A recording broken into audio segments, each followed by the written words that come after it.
Hello and welcome to another Out of Spec Bits video. In this video I am going to talk about the history of the BYD Blade Model Y, the best charging Tesla ever made.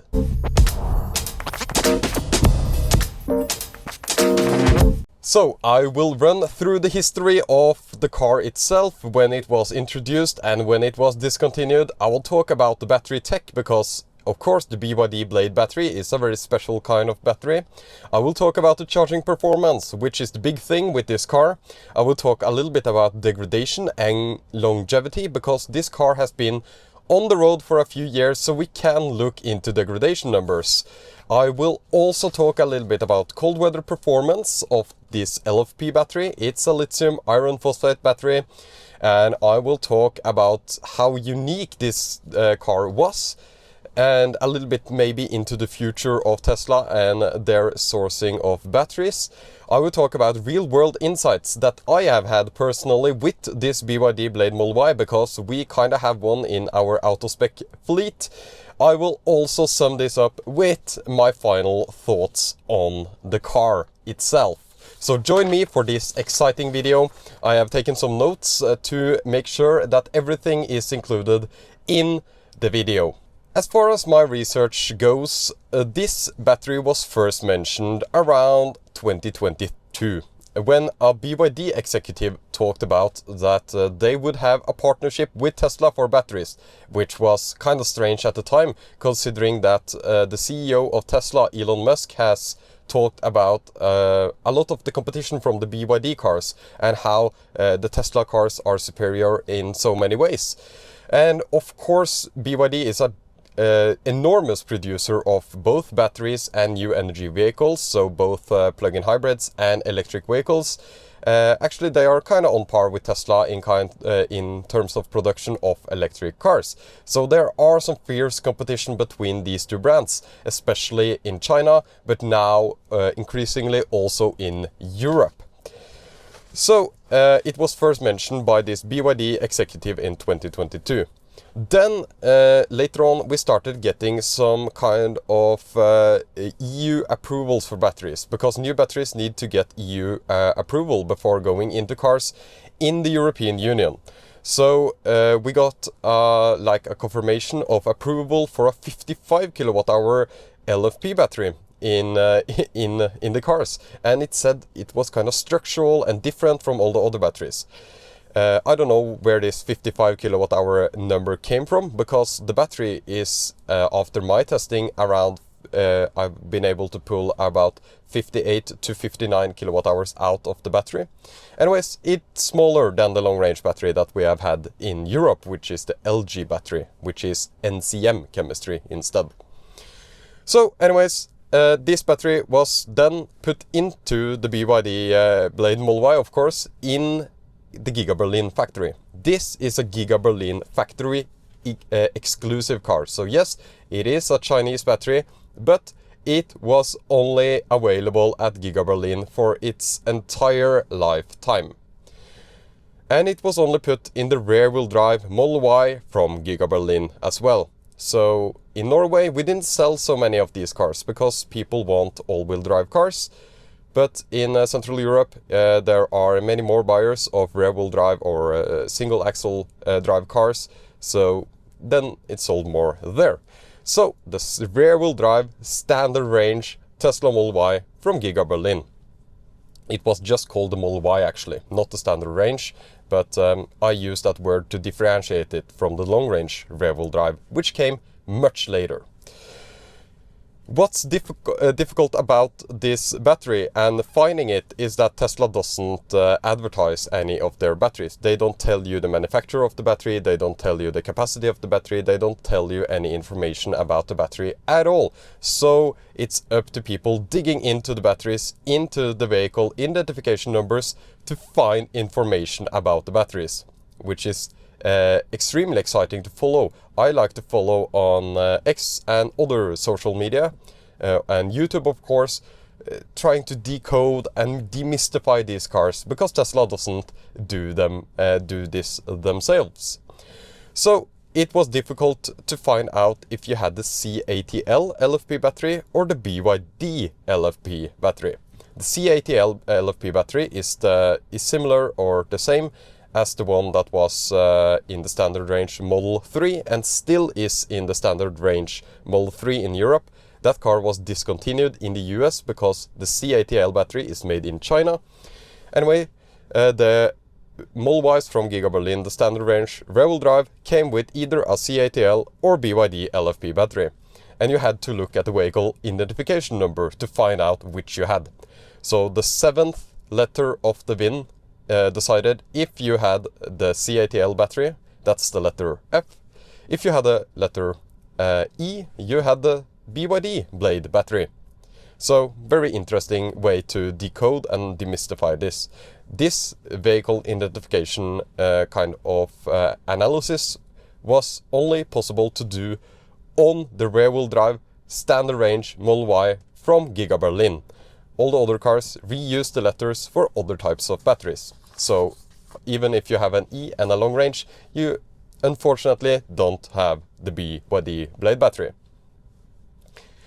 It was first delivered in Europe, as far as I know, early 2023, May 2023. I saw a lot of videos popping up, and that was when I was really excited at looking at the developments in Tesla's battery technology.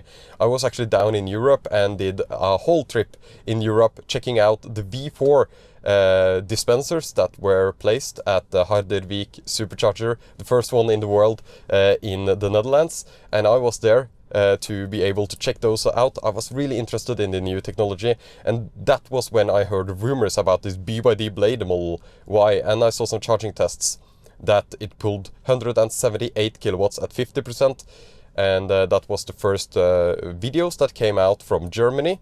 And if you are not familiar with Teslas, there are no Teslas that pull that amount of C rate, which is the charging rate adjusted for the battery size. So for example, the LG batteries that we get in the long range cars here in Norway would pull around 80-90 kilowatts at 50% at the maximum.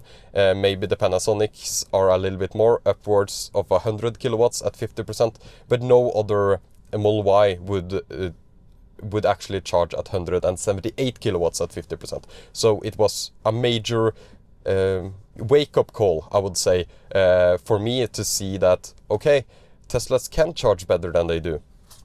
So let's talk a little bit about when we got this car in our family, because I have a family member that needed a new car. The Model Y is kind of like the default choice here in Norway, at least it was. Now there are more fierce competition, but in January 2024, almost a year after it was introduced, I think, we got a BYD Blade Model Y. So I have tested it extensively. I also tested it earlier than this. I've actually sat in 4 different BYD Blade Model Ys, a silver one, a blue one, and 2 white ones, actually, which is interesting. So I have extensive testing with this car, and I am convinced that on long road trips, this is the fastest Model Y from A to B. What was cool about this standard range, cheapest Model Y with the BYD Blade battery in Europe was that it was, in Norway, it was 33,000 euros. Plus winter wheels and maybe a few taxes, but it was around 35,000 euros maybe after the taxes and everything. And it was delivered with the premium audio system and the premium interior. So you got everything that you did in the long range, but you get a smaller battery, lower range of course, but you get this better charging car that I will talk about, the charging performance a little bit later. So that was a major push for us to get this car because of the price. It was so affordable, so affordable. Keep in mind that Norway is the cheapest country in the world to buy Teslas, if you don't look at certain incentives in other states in the US, but it's extremely cheap to get a Tesla in Norway. So in Central Europe, this car was way more expensive, but still a good competitive price, I would say. So this battery, is LFP technology, which is lithium iron phosphate. This means that it has like more stable voltage, is a little bit more robust, less likely to catch fire. No electric cars are likely to catch fire, but LFP batteries are more stable. They are known for having a lower peak charging, usually. Now that's changing in China, but they are known for having a lower peak charging rate, especially because the size is often lower, because it has lower energy density, which means that you can only... Often LFP cars weigh the same as the long-range cars, even though they have less energy capacity. That's what I'm trying to get to. So they have a lower charging rate, but usually they have a flatter charging curve, and usually they charge way faster from like 80 to 100% than NMC packs that we see in other Teslas, or NCA packs. So it is a very unique pack because it is a long cell format, very long cells. That's the name Blade. They look like blades. And BYD actually made a video where they punctured this battery and showed that, oh, it won't catch fire. And they talked a lot about how good and great this battery is. So it has a lower energy density, so like all LFP cars. So and the battery pack capacity after my measurements are around 58 to 59 kilowatts hours in the Model Y. And BYD has also used this battery themselves, but it's kind of strange because currently they don't charge better than this BYD Blade Model Y, which is interesting for the same battery pack size. Of course, that's changing extremely fast in China, and I can't wait to test some good production cars with extremely fast charging. But for thermals, for everything included at the time, and the best implementation of the BYD Blade battery was in the Tesla Model Y. Very interesting. People said that I was lying when this car charged at 170 plus kilowatts at 75%. So let's just try to plug it in. We are now at 72%.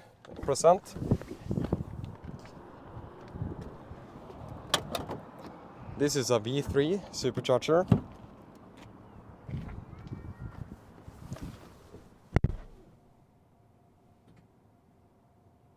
72% state of charge.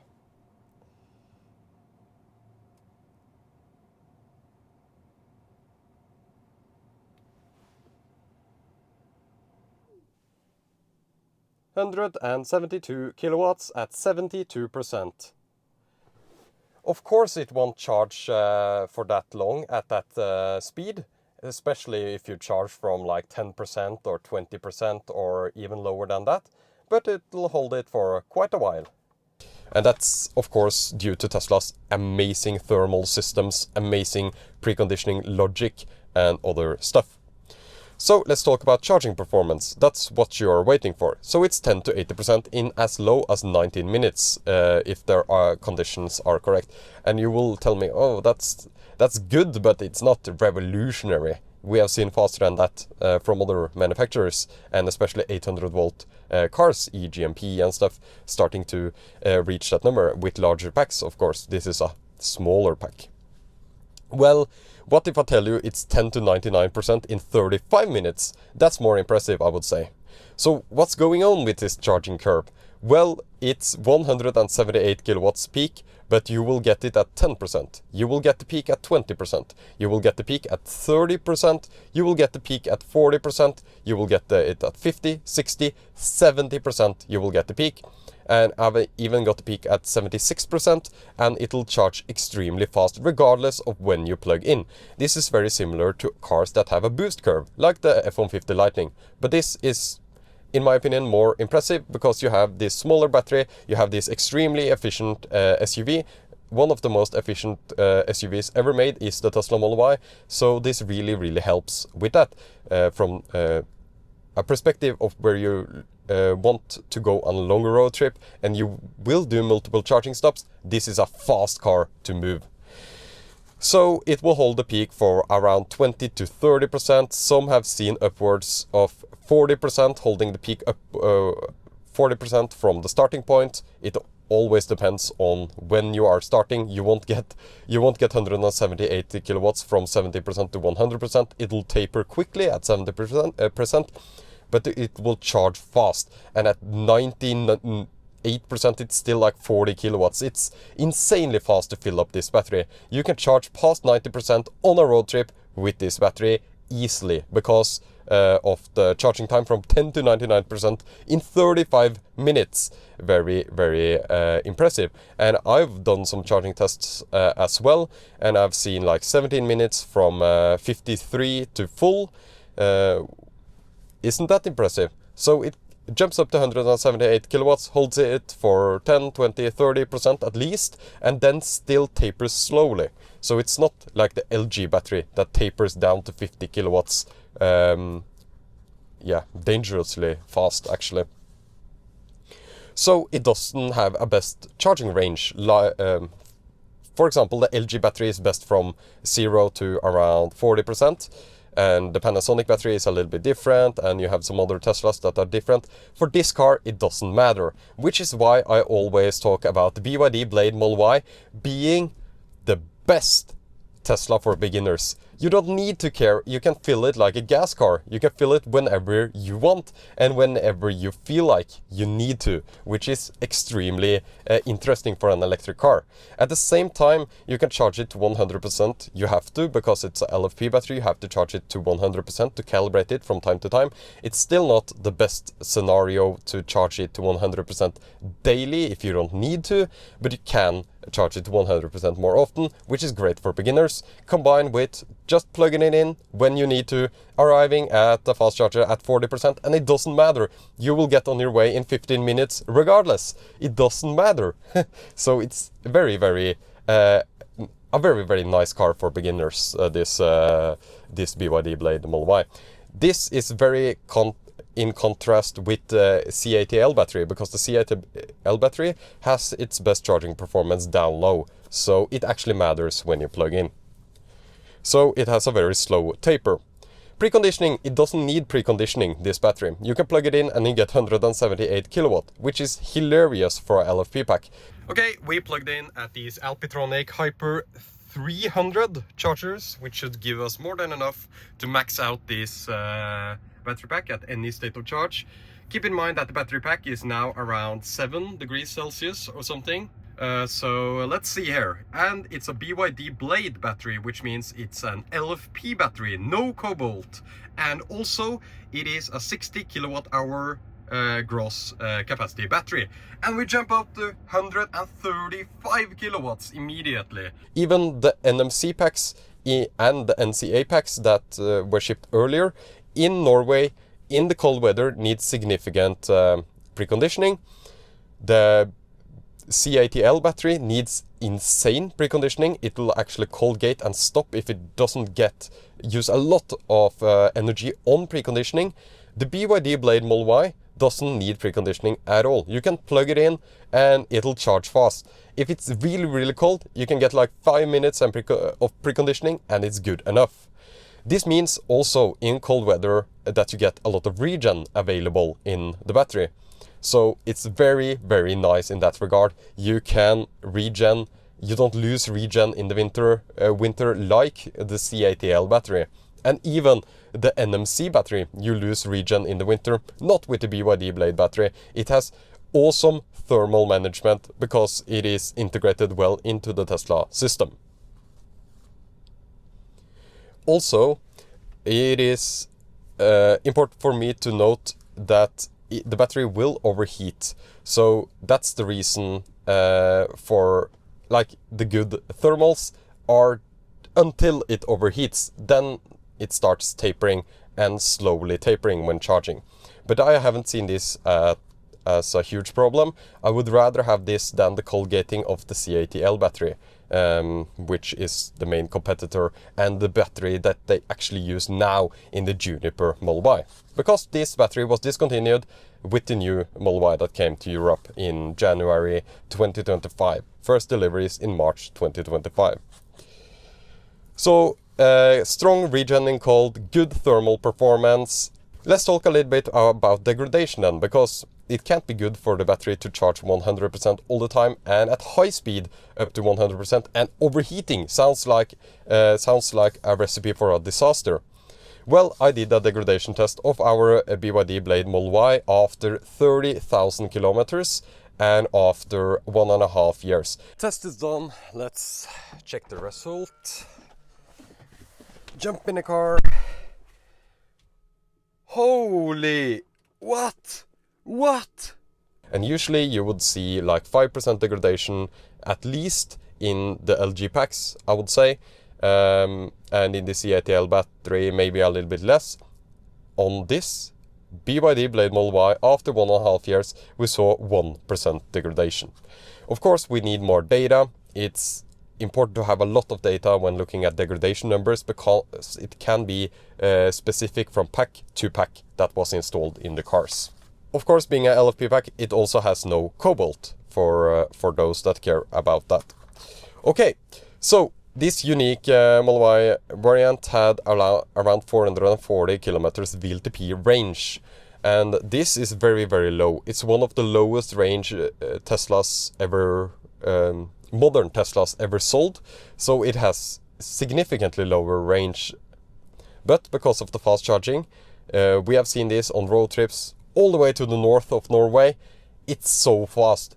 You have these quick charging stops, and after the first leg, if you of course have a long range car and can skip the charging stop, that's fine. But for longer trips where you need multiple charging stops regardless, this car is absolutely awesome.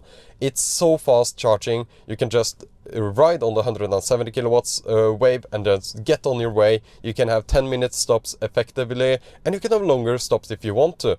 As I said, from 10 to 99% in 35 minutes. Maybe you will get a full battery after eating. So extremely impressive on road trips. This is one of the fastest SUVs that moves from point A to point B, given enough charging stops in Europe currently. This will change very fast as we get faster charging Chinese cars, but currently it is probably the fastest moving SUV, electric SUV, of course. It was kind of slow, 6.9 seconds, 0 to 100, I think, and it had the same weight as the LG packs, being lower energy density in these cars. And the structural, it was structural in some sense, but it's difficult to find information on this. I think the implementation was a lighter structural implementation than the 4680 Model Ys that you have had in the US. But of course, it is actually a little bit difficult to find information on this, how structural this pack was, which means that, of course, the battery pack is implemented into the structure of the car. So it got an update for preconditioning logic, because it was clear that Tesla put the same preconditioning logic on the CATL and the BYD Blade battery. So I'm not sure if Tesla even knows that much about this battery. It's kind of strange. They don't talk about this at all. No mentions anywhere. But they updated the preconditioning to have lighter preconditioning, because the CATL style of preconditioning will actually overheat the BYD Blade battery. It doesn't need preconditioning at all, almost. Yeah, so it had much better winter performance. Fantastic winter car. I would say it has better winter performance than the LG packs. Of course, the LG packs also enabled all-wheel drive, which is better in winter than rear-wheel drive. But to be honest, just buy some Hakka Pelita 10s and you are good to go. So, great for Norway, where you don't need range, but also great for countries where you move a long distance with multiple charging stops, if you don't need the maximum range for going far away from chargers, like to remote locations and stuff, because it's a low range car. You got the full premium audio system, absolutely amazing. And yeah, it's not a performance battery, but it's stable, safe and cost effective. And it was a very good choice in Europe, and I'm very sad to see that Tesla has discontinued this battery, because it was such a great option.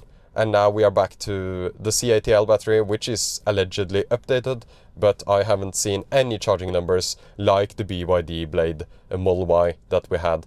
So rest in peace, BYD Blade Model Y.